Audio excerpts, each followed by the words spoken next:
जय। सदगुरु मुबारक महाराज की जय।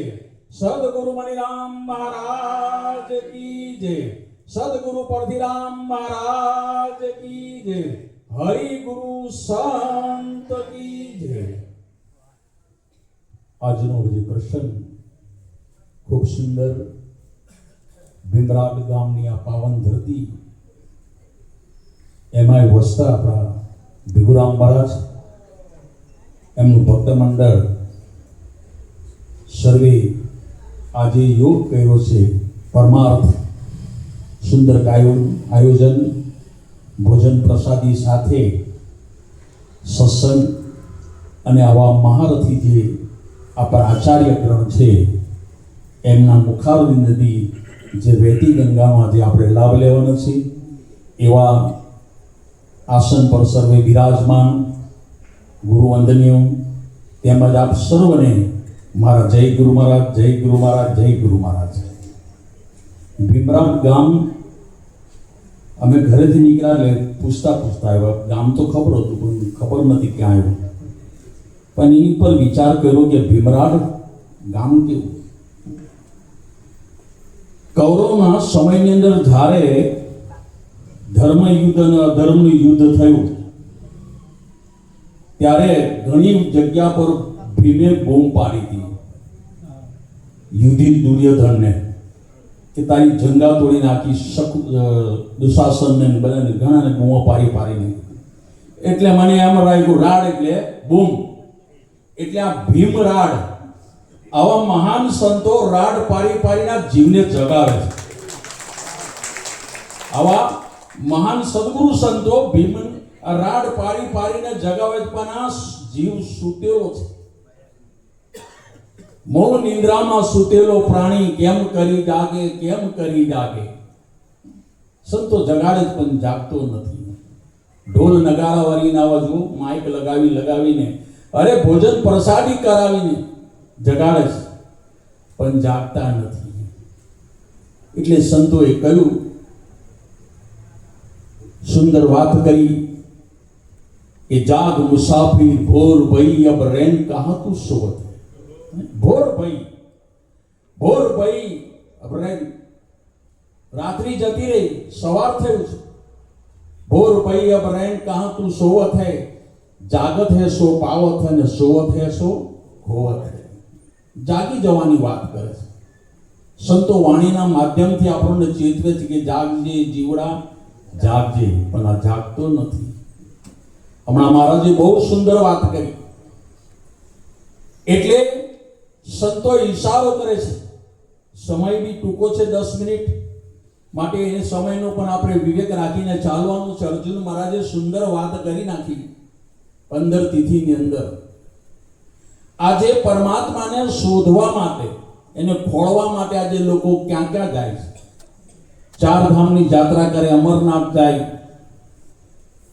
હરિદ્વાર જાય, દ્વારકા જાય, ગુરુ મથુરા વૃંદાવન આ બધે ફરજ પરમાત્માને શોધવા માટે. પણ સંતો ના પાડે છે કે કર્મ ઉપાસના એ અર્થ સડે નહીં. આ તો મન મળવાની ઈચ્છે, સાધન શું કરું સ્વામી મારો સાધનમાં આવે નહીં. હોમ કરો, હવન કરો, જપ કરો, તપ કરો, તીરથ જાઓ, યાત્રા કરો, એકાદશી પૂનમ કરો. આ શરીરની કાયાને કસો તોય પરમાત્મા મળે. પરમાત્મા મેળવવાનું એક જ સ્થાન છે જે અર્જુન મહારાજે વાત કરી છે કે 5 પંડની માઈ. અર્જુન મહારાજની 15 તિથિમાં 5મી તિથિમાં કહ્યું છે કે 5 પંડની માઈ આ પરગટ ખેલે રે. જેમ લાલ છુપાયો રંગ નાગર વેલે રે, એમ ભીતર છે ભગવાન આ પંડે બોલે રે. પણ મળે કોઈ સદગુરુ સરદાર તો તારું ખોલે રે. અર્જુન મહારાજ કે 5 પંડની માય આ 5 તત્વના દેહની અંદર પ્રગટ બોલી રહેલો છે. સંતો પ્રમાણ આપે છે કે બોલે તે બીજો નહીં છે પરમેશ્વર તું પોતે. પણ અજ્ઞાની નર આંધળો બધે છેટે ને શોધે છે પણ મળતો નથી. પણ જો આવા સદગુરુ સને જાય તો પલની અંદર વસ્તુની પ્રાપ્તિ કરી લે છે. પલની વાર લાગે એવી નથી. 5 પંડની માય પરગટ ખેલે જેમ લાલ છુપે. પ્રમાણ આપ્યું.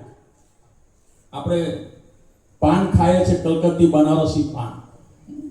એનો કલર જોઈએ તો કેવો હોય છે? લીલો. એને કદાચ આપણે મસરીએ તો લાલ થતો. અત્યારે મહેંદીના કોણ આવી ગયા. પહેલા શું હતી કે પાના ઉઝેરી લાવીને બેનો છોકરીઓ પાના લાવીને દાદીને આપે કે બા મારે મહેંદી મૂકવી છે, જરા લસોટી આપ. હવે જે દાદી છે, બા છે, ગમા કે જે કે એને મહેંદી મૂકવાની હોતી છોકરીઓ માટે તૈયાર કરે, પણ લસોટા એ મહેંદીનો કલર જે છે દાદીને પણ લાગી જાય, લાલ થઈ જાય. લીલા પત્તાની અંદર લાલ કલર છુપાયેલો છે. અર્જુન મહારાજ કહે છે પણ દેખાતો નથી. એમ પરમાત્મા પ્રગટ છે, પણ હવે સદગુરુ સને ગયા ને તો તારું ખોલી નાખે. આપણું તારું વસાઈ ગયું છે. એક જ ચાવી કરે તારાનું કામ. આપણે બહાર ગામ ગયા એટલે આગળો મારીને તારું મારીને ચાવી આમ ફરાવીએ એટલે શું થઈ જાય? તારું વાગી જાય. પછી બહારગામથી જઈને આવીને એ ચાવી લગાવીને આમ ફેરવીએ એટલે તારું ખોલી જાય. આ વસાઈ ગયેલું છે તારું. આવા સદગુરુ મહારાજો તારું ખોલી નાખે છે. અને તારું ખુલી જાય પછી સંતો કે છે બસ સદગુરુ સંતોના વચનમાં રહી અને આ ભક્તિ કરી લેવા જેવી છે. બીજું કાંઈ કરવા જેવું નથી. પણ ઘણા એવું છે કે હું જાણું છું. 4 વેદ, 18 પુરાણ, 6 શાસ્ત્ર, ઉપનિષદ આ બધું વાંચી લીધું છે. કઈ જાણવા જેવું બાકી રાખ્યું નથી. હવે ગુરુ કરવાની શું જરૂર? ઘણા લોકો કહેતા છે. પણ ના, આ વાત એવી છે સંતો કહે કે અગમ અગોચર ગુરુ કી બાતા. ગુરુની વાત કેવી છે? અગમ છે, જે ગમના બુદ્ધિમાં આવે એવી નથી. અગમ વાત છે. અગમ અગોચર, આ દ્રષ્ટિથી દ્રશ્યમાન ના થાય એવી વસ્તુ. અગમ અગોચર ગુરુ કી બાતા ન મિલે લેખ લખાણ में. પંડિત હોય સો પુરાણે ઢૂંઢે અને કાજી ઢૂંઢે પુરાણમાં. પંડિતો પુરાણોમાં ઢૂંઢે છે, લખેલું છે, પણ એમ હાથમાં આવ્યો નથી. એક કાગળ પર લખ્યો એ 100 મણ અગ્નિ કાગળ પર લખેલો, પણ એ કાગળ બાળી શકે નહીં. પણ સાચો અગ્નિ જો પ્રગટ થાય તો આખા ઘરને ઘર સળગાવી દે. પ્રગટની વાત કરે સંતો. અગમ અગોચર ગુરુ કી બાતા ન મિલે લેખ લખાણ में. પંડિત હોય પુરાણે ઢૂંઢે, કાજી ઢૂંઢે પુરાણમાં.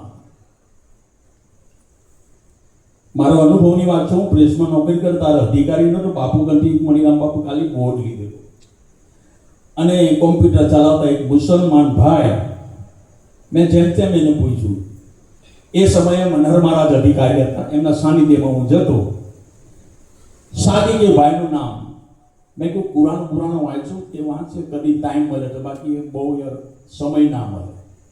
એટલે મેં પૂછવા પાછળ પૂછી નાખ્યું. મેં કહ્યું પુરાણમાં લખેલું છે